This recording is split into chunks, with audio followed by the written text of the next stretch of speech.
Gospod Šarec, dobrodošli v Kranju. Torej, sončno vreme prinaša tudi pozitivne poglede v prihodnost. Ja, zagotovo prihodnost bo takšna, kakršno si bomo naredili.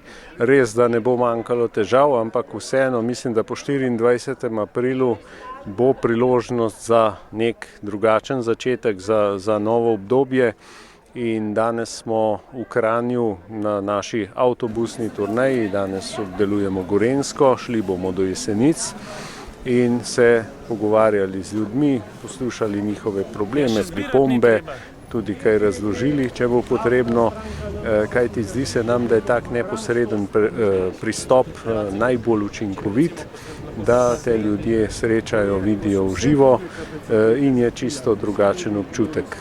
Tako da ta naša turneja je zdaj že tradicionalna, na vsakih volitvah praktično in tudi letos. Na Gorenjsko torej prinašate prave rešitve?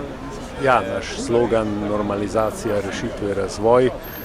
Tudi naša tura se imenuje Rešitve na poti, kajti ključno bo po 24. aprilu, da bomo čim prej našli rešitve za vse izzive. Mi smo v našem programu naslovili 373 rešitev za 73 izzivov in zagotovo bo zelo pomembno, da se takoj po volitvah oblikuje čim bolj močna vlada, da bomo lahko začeli reševati težave.